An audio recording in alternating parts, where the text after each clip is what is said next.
Good evening. Thank you for joining the Parent Focus webcast of Florida Shines Virtual College Night. My name is Kendra Parson. I will be facilitating tonight's session. First, let me say that we are so excited to connect with you this evening and hope that we can help provide some clarity to the path that you and your student are about to embark on. Before we get started, I want to go over a few items with you. If you have questions, please put them in the chat section and we will address them after the session or in a follow-up email. Closed captioning is being provided, and tonight's sessions are being recorded. The presentations and any materials shared will be posted on our website, floridashines.org. Finally, we are live on Twitter, so feel free to share your comments and connect with us at FLShines. Now, let's begin our third and final session of the evening, focusing on you, the parents. First, we have Catherine Condon to discuss admission deadlines, success tips, and how to transfer the first year. Katie is the director of the Office of Undergraduate Admissions at the University of West Florida. She started her career in higher education more than 15 years ago and has been working for close to 13 years in admissions. In her current role, Katie oversees freshman and transfer recruitment, marketing, communications, articulation, application processing, scholarships, and new student orientation programs. Katie holds a master's in college student development from Appalachian State University and a bachelor's in psychology from the University of Alabama. Welcome, Katie. Hello, welcome. Like she said, my name is Katie Condon, and I'm currently the Director of Undergraduate Admissions at the University of West Florida, and I want to apologize. I'm a little bit under the weather, so my voice is sounding a little bit froggy. I apologize. I'm going to talk to you a little bit about some tips for helping you and your student kind of survive the application process, and kind of go over some timelines with you to help keep you and your student on track when applying to different colleges. Basically, I just divide the college admissions process into two different categories. So there's the college search and selection process. So figuring out which colleges your student is interested in, doing some research, talking about that, deciding which is going to be the best fit for your student. And then the second part is the actual application process, which has its own different aspects to it. And every college application process is different for the different types of schools. So there's different tips that I have kind of developed, to help parents kind of navigate those two different processes when looking at a college. So first is the college search and selection process. And so I have a couple tips that are going to be here to help you and your student make an informed choice. It's really important that your student and you find the best fit for your student. It may not be the college that you guys are thinking of or your student's thinking of. You may get to the school and find out differently, or you may, you may find in your research that a school that you never thought of may become the school that is actually your first choice. And every institution wants you to stay and graduate there, and they don't, they want the student to be happy. So this is a very important process when you're working with your student. First is just some kind of tips you can help to encourage your student to do is, create a college email account. This is really important.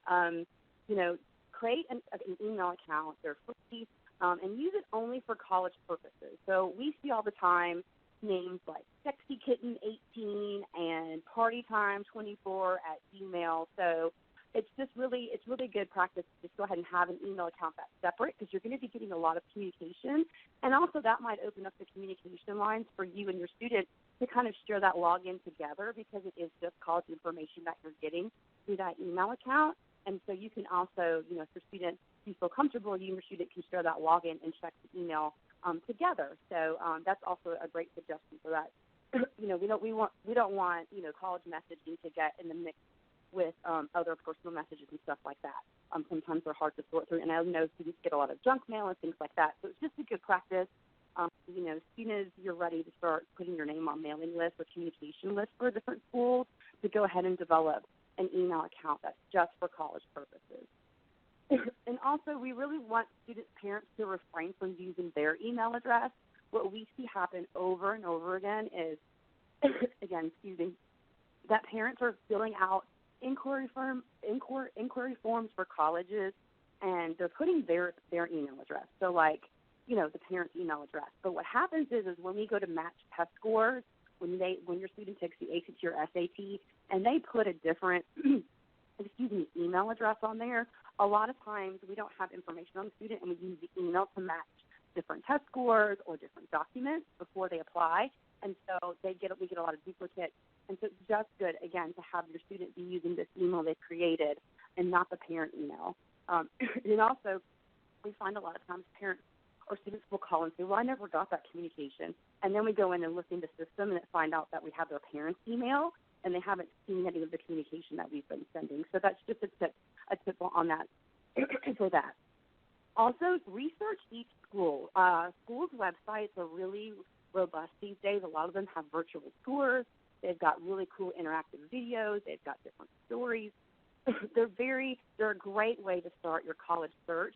So really utilize the different colleges that you and your student are thinking about and do the research. Some important things to consider when you're researching schools, especially just on the web, just to kind of get started, is different academic programs, size, average freshman class. This is really important. I think a lot of people look at the average class size of the institution, but be sure to ask or inquire about what the average freshman class size is, because a lot of schools will say, well, our average class size is 30 students, 40 students, but when you come in as a freshman, the average class size could be 200 students. It just depends, because it averages out as they become senior level, the classes get smaller. But if your student does better in an environment with a smaller class size as a freshman, you might want to ask what that freshman class size is.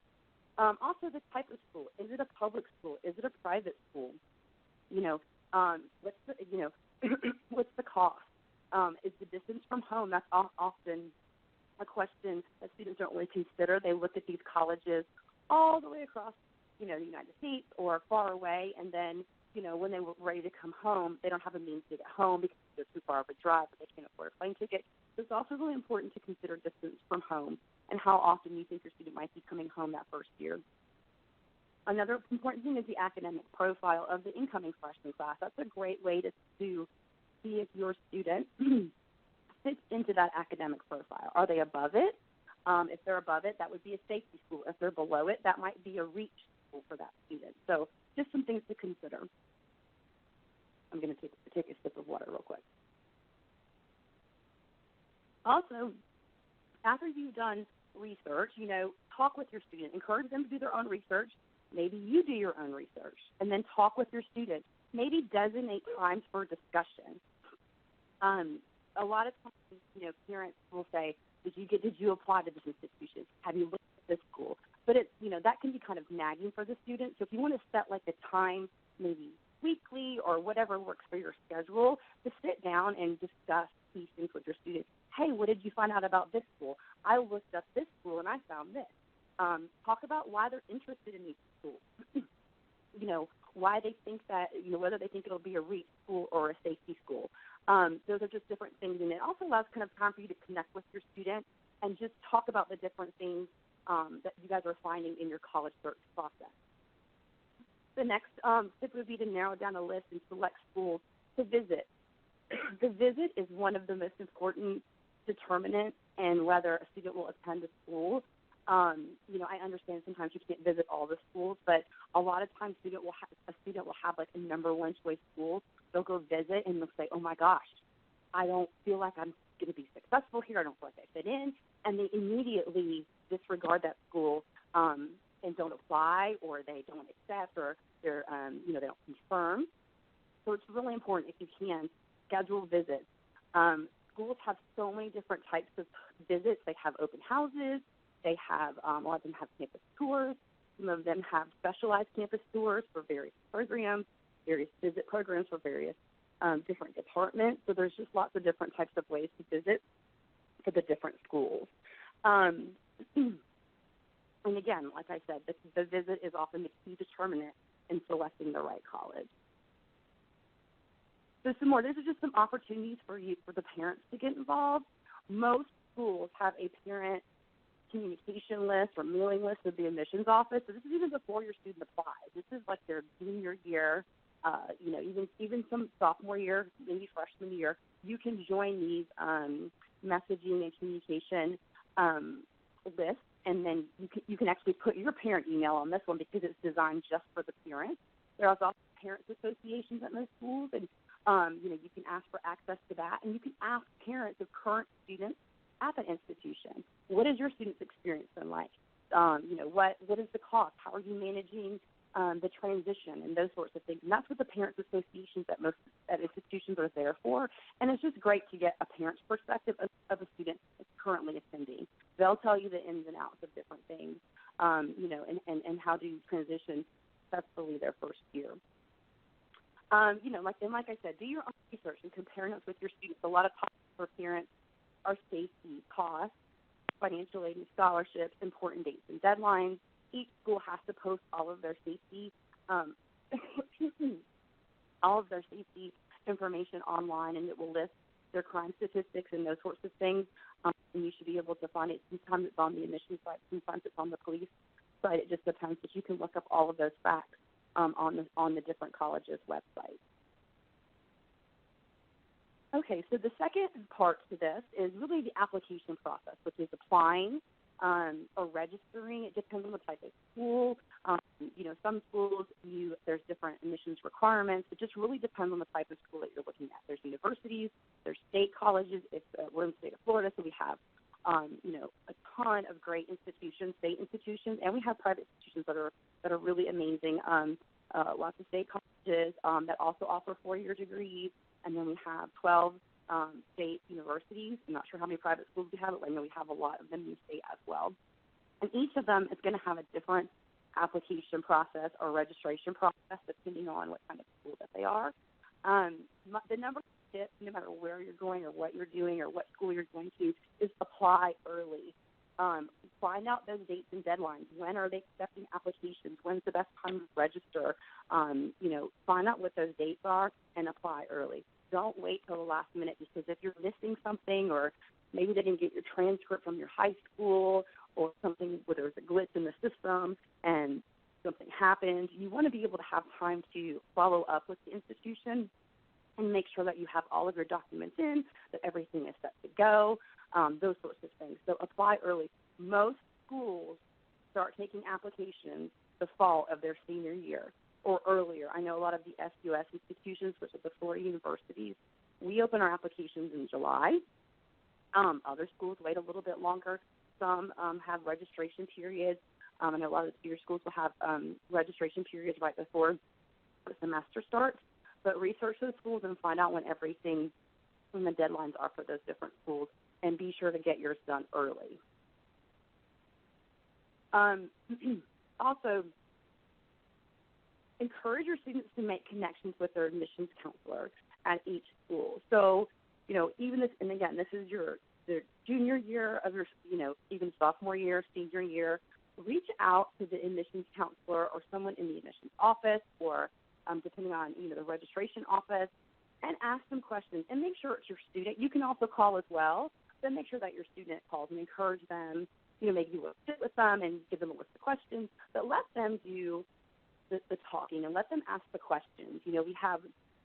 Parents are a very important part of the admissions process, but we also want the students to feel independent, and you want to encourage them to, make these connections on their own and seek out information on their own. And that will only help them once they do get to the college, and that will help them transition better, because at that point they're going to have to be independent. So, admissions requirements. What does the school require? Do they just require that you have a high school diploma? And what do you have to show to prove that? Do you have to have an electronic transcript? Do they let you fax transcripts? And excuse me. Do they take paper transcripts in the mail? How did they receive those transcripts? Do they require SAT or ACT scores? If they do, how many do they suggest that you take? Will they take all the scores? Will they super score? I know the SUS schools, the 12 state universities, will super score, meaning that we'll take the highest sub-score in that section to give you the highest composite. So, private schools, you definitely want to check. I know a lot of the state colleges use the SAT and ACT for placement, and so just finding out that information. Is an essay required? Are recommendations required? Is there an interview? A lot of private schools have interviews that you have to do. And then some other questions you can encourage your student to ask: what are they looking for in an applicant? Another great question is, do you pool your admissions decisions or do you have rolling? And what that means is, like, just for an example, Florida State, everyone can apply. They don't release any decisions until February. Whereas other schools, once you apply and you get all of your documents in, then they will give you a decision within 2 to 4 weeks. So as you complete your application and you submit your documents, they'll give you a decision. Pooled decisions are a school like I gave the example of Florida State. Everybody applies. They have 2 or 3 decision dates, and that's it. So that's also important to know. It's also important to know, the priority deadlines of the different schools, scholarship priority deadlines, financial aid priority deadlines. Those are just different things to just make sure that you have those down and that you know when those are. And again, parents, I encourage you to call as well, but make sure that your student is also, developing a relationship with their admissions office or the school that they're interested in. Submit the FAFSA. I encourage, and I'm sure Maureen, when she comes on after me, she will agree, but we want almost every student to apply for financial aid through doing the free federal form. And that's just really important because it will give you access to lots of different grants and things like that, and different awards through the state that you can get, as well as federal awards. And it's just good for all students to do it. Also, if your student is planning on getting Bright Futures, I believe that they have to fill out the FAFSA. Also, this is something different, too, that I don't know that parents think about, is encourage your students to seek out advice from their high school teachers. A lot of times students just wait until they're doing not so good in a class to talk to their teacher and say, hey, what can I do to get extra credit? Well, we would encourage the student to actually get with their teachers in the classes that they're doing well and just get some advice about applying to college. They all went to college, maybe get some of their opinions, because those are the teachers that are going to be able to write recommendation letters for the student, whether it's for a scholarship or for admissions. I know that, especially if it's a merit-based scholarship, admissions office, we prefer the teachers are a very credible source to have a recommendation because they can speak to student success in the classroom, and that's really what we're looking for. A lot of admissions in being able to admit someone successfully to be a part of their institution. So we encourage high school students to go out and talk to their teachers, maybe ask about their college application process and what school did they go to, and kind of develop a relationship with them so if they do need them to write a recommendation letter, they're available to do that. Whoops, went too far. Sorry, guys. Okay, so just some more things. So once you've applied and you've got your information in and you've met the deadline, you'll get your packet. So if you get your acceptance packet, a lot of schools will send information about the financial aid award or scholarship package. Your acceptance packet a lot of times will have your next steps in it. It will have a lot of information in it. Keep those documents, keep that information, because once you're admitted, a lot of times, at least at the university level, things are compartmentalized. So you're going to have to talk to housing about getting your housing contract, and you're going to have to talk to the orientation department about getting your orientation set, and you're going to have to talk to the health department about getting your immunization set. So there's lots of different contact information, your resources a lot of times in that packet that you really need to keep and keep close with you, because it can get very confusing. And wait, I'm supposed to go where to do what? Oh, I'm confused. Like, how do I navigate this? It is. So it's a lot to take in, especially if this is your first student you're sending to college, or your first student that's going to college. There's a lot to consider, and a lot of times at bigger universities, especially, things are in different departments. It's not always the admissions office that you're going to be going to get your next steps completed. Okay. And then I just put, create a next steps list for each school. So now that you've got your information narrowed down to 2 or 3 schools, create a next steps list. If they don't give you one, you can check off. Go ahead and make one, and just make sure that you know when everything's due. A lot of times schools have a deadline to confirm or deposit. That means that's what holds your spot in the class. So Some schools have a confirmation process or a deposit you have to put down. Some students will have you just register for orientation. Almost all freshmen are required to go to orientation at least, depending on the school. It could be one day, it could be a couple hours, it could be a 2-day program. Most schools will have some sort of orientation session for students to attend that are coming in. And a lot of times it is just for freshmen, sometimes transfer students as well, but mostly it's for freshmen. There's lots of final documents. So when we're making admissions decisions, a lot of the time we don't have your final grade. So if we have students, just for an example at UWF right now, if we have students that are applying right now, we're using 9th through 11th grade grades to make our admissions decision. We're looking at the courses that the students are taking. We're looking at the courses the students are taking, but we're making our decision on their GPA based on, their 9th through 11th grade grades. You have to submit your final transcript with the graduation date on it. So make sure that you have that all set with your guidance office to mail in when they do graduate from high school. If you have students doing dual enrollment, even though the dual enrollment credit is usually on the high school transcript, a lot of times colleges will want you to also submit the official transcript from that college and in order to get those credits, to articulate those credits over. So those also have to be submitted. There's immunization paperwork at many different schools. You have to have certain shots and submit certain different types of forms for different types of immunizations. And if you're going to live on campus, there's extra meningitis shots that are usually required as well. And so students sometimes don't have those, so just checking through that paperwork. And then if you're on a campus where they have housing and you're interested in living on campus, then you would also want to work with the housing department to submit your housing contract to ensure you have housing on campus if that's what you're wanting to do. Okay. The last slide I have is just a helpful tip to remember. Really, a lot of times we're seeing, a lot of times we have parents call us like, I'm filling out my student's application, and I'm trying to navigate this and that. And so I would just encourage you to let your students do the work. I know that students are really busy, but it's really important step if you're trying to get them to transition into their young adult life is to let them do the work. This is kind of your opportunity to encourage them to be independent and prepare them for life as a college student. I'm taking another sip of water, sorry.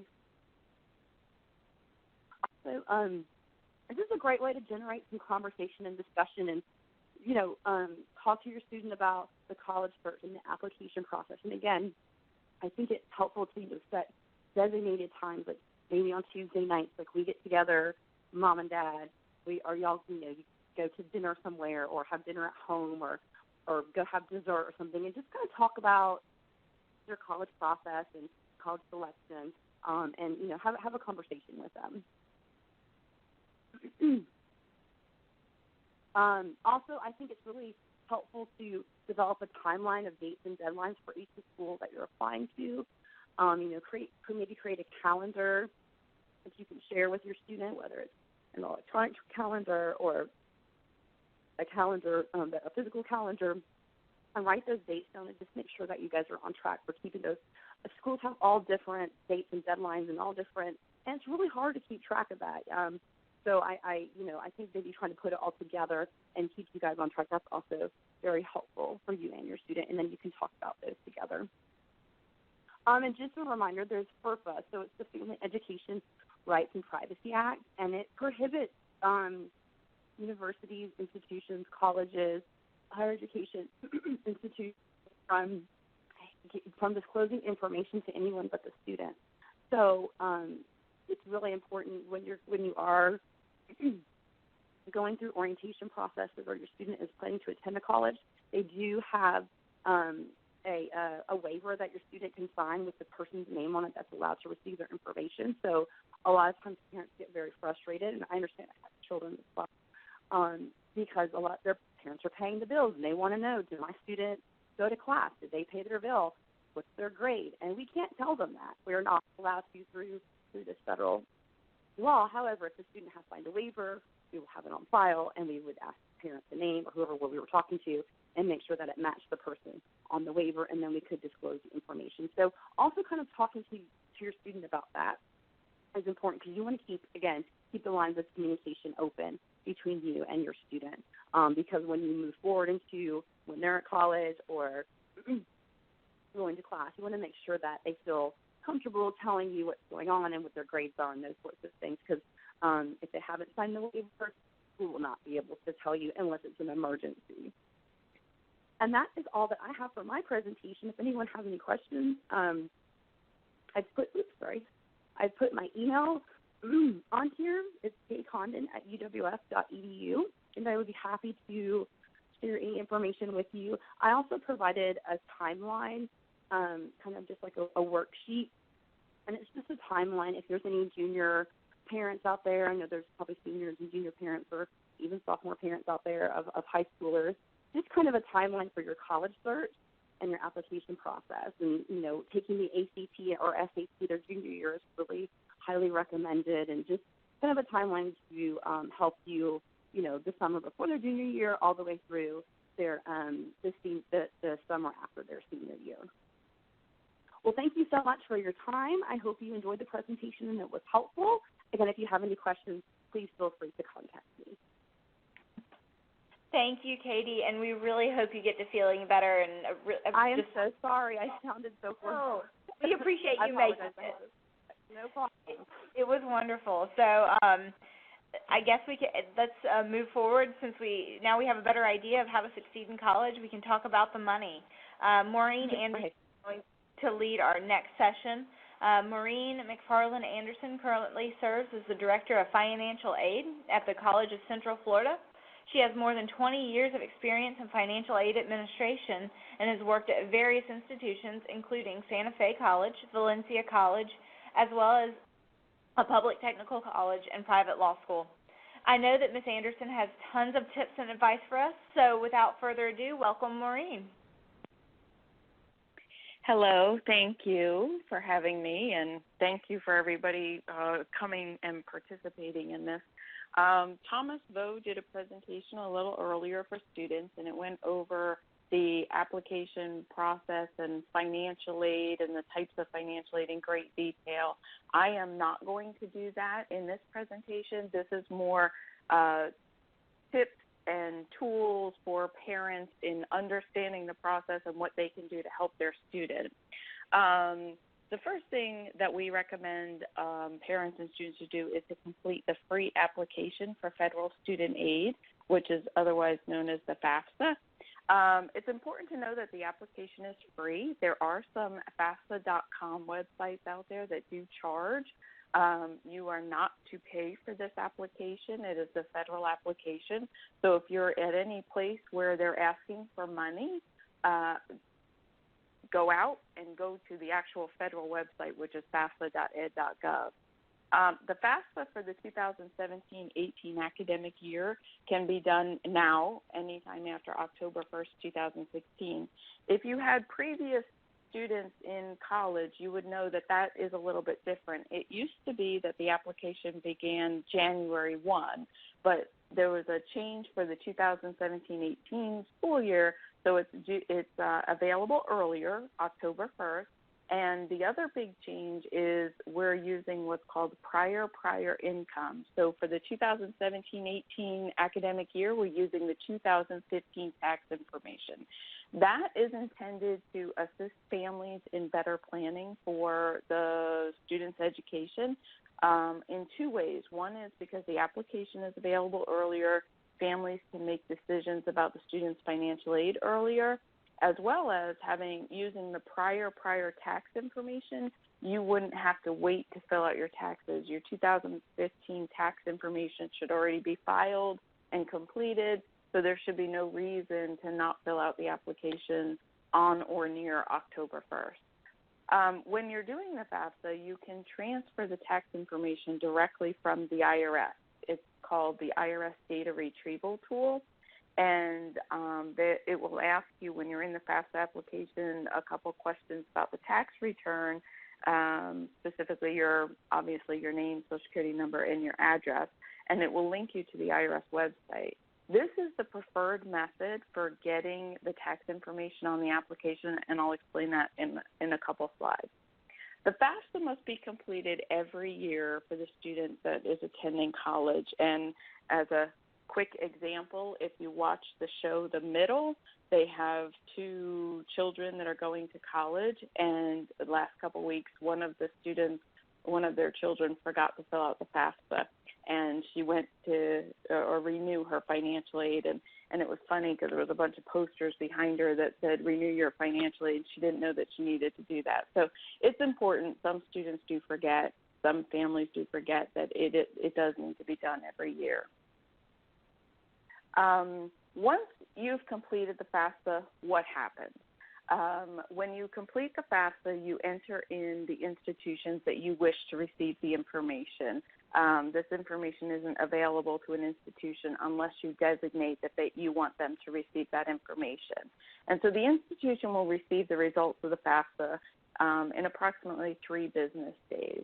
Most institutions require the student to at least be starting the admission process or fully admitted in the admission process before they start processing the FAFSA. And some people find that counterintuitive. They say, well, how do I know I want to go to this school if I don't even know how much financial aid I'm going to receive? And yes, that does make sense, but it does work that way at many institutions. So it's important to be going through the application funnel. As Katie mentioned, you can start applying as early as July or August, much earlier than when you would complete FAFSA. So you should start the admissions process earlier. Once you do the application, the institution may ask for additional documents. Approximately 30% of the applications are selected for a process known as verification. And verification is essentially an audit of the information that's entered on the FAFSA. The institution is required to verify that the information on the FAFSA is accurate, and they do that by asking for additional information such as household size information as well as income information. And that's why I mentioned the IRS data retrieval tool, because if you use the IRS data retrieval tool, it will significantly reduce the amount of income information you need to provide to the institution. So it's important to stay on top of, after you do the application, does the institution need more documents? And this institution will begin communicating with the student via whatever communication they use, whether it be a student portal, by regular U.S. mail, or by email. So it's important to know what the communication policy is of the institution. Find out how you're going to start receiving the information. Some institutions use a student portal, strictly a student portal that you log into a secure website. Some institutions have a parent portal so the parent can see information. Lots of institutions assign a student email address. I know Katie mentioned having a specific email address for college applications, but once you get admitted to an institution, you'll most likely be assigned an institutional email address, which in many cases is the way an institution would communicate with a student. In some cases, letters are sent through the mail, or it can be a combination of all 3. So Katie also mentioned that the information on websites are very robust these days. It's called consumer information. The federal government requires a lot of information to be on the website.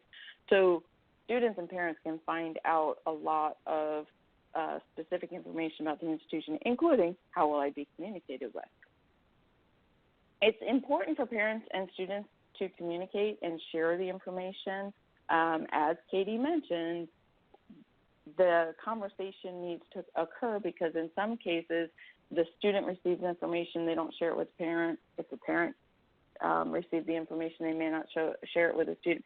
Now is the time to start communicating with your student if you have not done so already. For best results, we'll give some general timelines. It's always recommended that you complete the FAFSA as early as possible. Many institutions award certain types of aid by the date of the application received. Federal financial aid, federal Pell Grant, federal student loans, those awards, if you're eligible, are essentially an unlimited pot of money. But then there are many other types of financial aid that have a limited amount, and the institution has to determine a priority of who they're going to award this money to. And in many cases, it's by the date of the FAFSA and or by a FAFSA deadline. So we don't like to say that there's a deadline for the FAFSA because you can fill it out at the end of the academic year for the academic year. So, for example, if you are attending 17-18, you can fill out the FAFSA all the way till June of 2018. Not recommended to do that, though.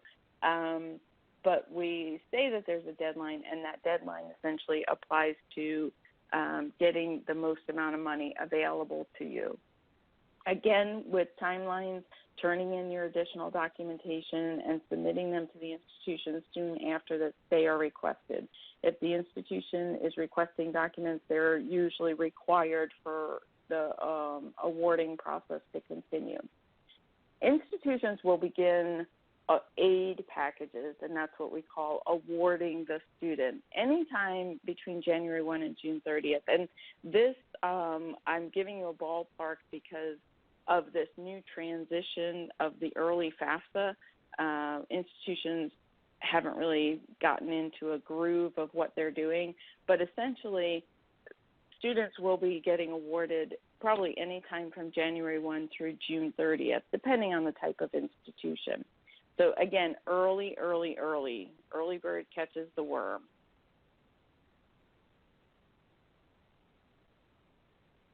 Okay, so you've been awarded. Are you done? No, there's a lot to financial aid. Just getting awarded is probably a small portion of the process.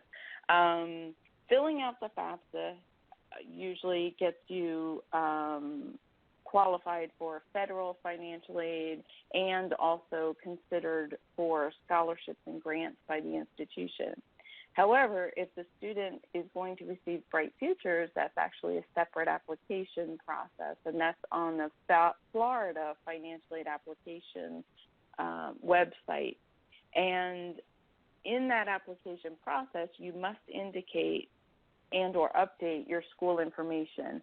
So, for example, if you complete the Florida application earlier in the academic year and do not know what school you're going to attend and you guess, and then later on you change your mind, you must go in and update that information on the Florida application.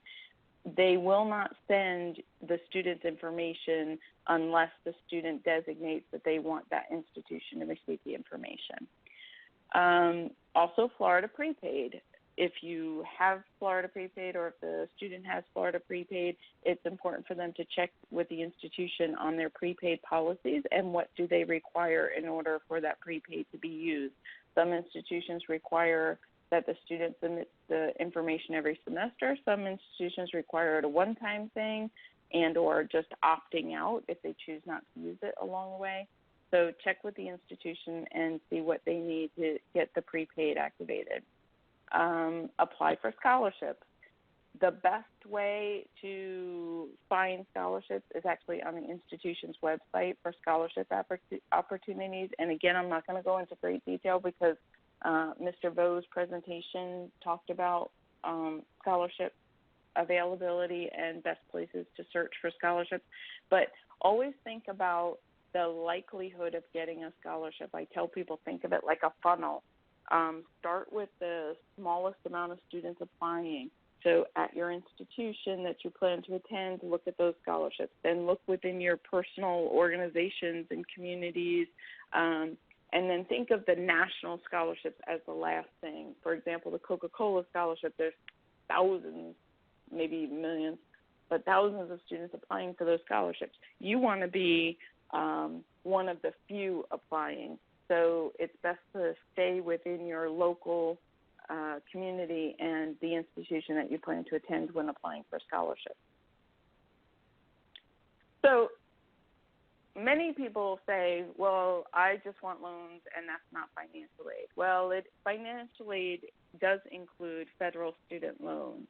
And so in order for the student to receive loans, there's some additional information that the student must do or additional processes the student must do. I have parents call me and say, I don't want my child receiving student loans. And I said, well, do they do their master promissory note or their entrance counseling? And they said no. And I said, well, then they're not going to get the loan. So certain types of aid must be accepted in order for the student to receive it, but federal student loans do require some additional steps in order for the student to receive loans, and that is what's called loan entrance counseling, which is basically an orientation of what a loan is and what the requirements are for the loan and the importance of repaying the loan, as well as a master promissory note, which is the agreement that the student will repay this student loan. And the student does this on the web at studentloans.gov using the same FSA ID that they use to sign the FAFSA. In addition to the student loans that are offered to the student, the parents have the ability to receive a parent loan for undergraduate students, which is called a PLUS loan.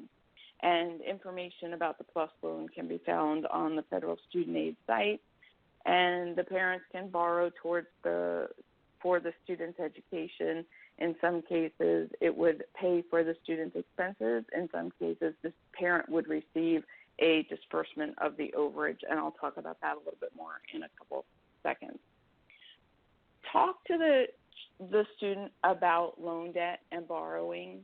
It's important for students to understand the importance of debt management and only borrowing what they need. I'm sure you've heard stories. There's plenty of stories about people borrowing more than what they actually needed, bought TVs and game boxes and pizza for everybody in the dorm, you know. So there's lots of excess spending with student loans, and you want to make sure that your student understands borrowing and is careful about how much they borrow.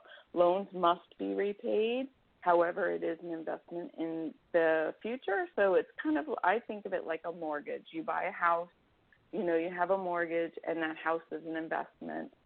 Therefore, the mortgage is an investment. So same thing with student loans. You're paying for the education, and it's an investment in your future, and it's an important piece of the investment. In addition to grants, scholarships, and loans, there is work study. And the reason I talk about work study is because I stress to parents the importance of a student working while they're in school. And I think, personally, that work study is one of the best ways to work while in school. And the reason is because the student is working on campus and they're making connections on campus, as well as the student is not allowed to work during class time. So what job off campus is really concerned about the student's class time? You know, you have other priorities when you're working at other, say, fast food places. They may or may not be concerned with the student's schedule, whereas federal work study, they cannot allow the student to work during their class time. So class time is the most important thing. As well as, like I said, the students are making a connection with the institution. They get to know people at the college and university. They have reduced transportation needs because they don't have to leave school to go to work. So work study is a great benefit for the student. And if the student doesn't qualify for work study, there usually is on-campus jobs or student assistant jobs on campuses as well. So what are the expenses and how will financially pay for these expenses? So the 5 bullets here are the components of the student's cost of attendance, and this is what the federal government requires us to establish an estimated cost of attendance for every student. And so tuition and fees are a component of cost of attendance, and usually the institution will allow the student to charge and or defer the tuition and fees against their pending financial aid. books and supplies as well. If the institution has a bookstore, an approved bookstore, they'll allow the student to go to the bookstore and charge against their financial aid at the bookstore for required books and supplies. Room and board, if the institution has housing and meal plans, the student would be able to charge against their financial aid or may be able to charge against their financial aid. If the institution does not have housing and meal plans, such as a state college, then the student would have to pay for their rent if they're living away from home and their expenses using their financial aid, but they'll have to pay directly to their landlord and whatever expenses they have. Transportation, some institutions have transportation, otherwise the family is responsible to budget and pay for that, as well as a miscellaneous toiletries and clothing and other items. The student and family is responsible. Financial aid does allow for these items, and that is what we call the cost of attendance, and those items are included in the cost of attendance. But like I said, some things you can charge against your financial aid, some things you have to pay out of pocket. And so how does that work with paying out of pocket, and how is the financial aid dispersed?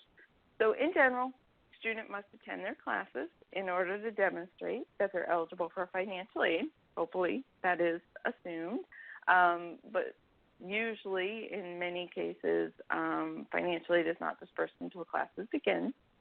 And usually financial aid doesn't disperse until after the add drop period of the institution, which is, in a public school, is 5 days after classes begin.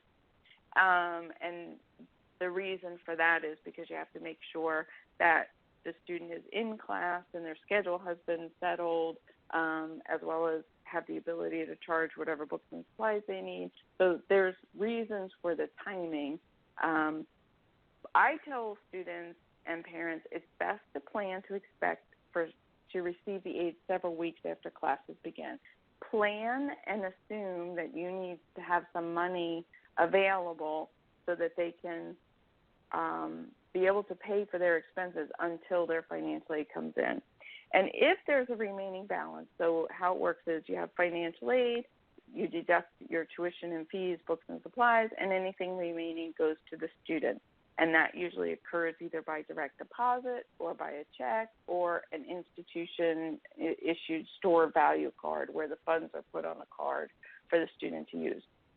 Communicate with your student about expenses and expectations. Come up with a plan. What money do they need up front? How much do they need up front? When do these bills need to be paid?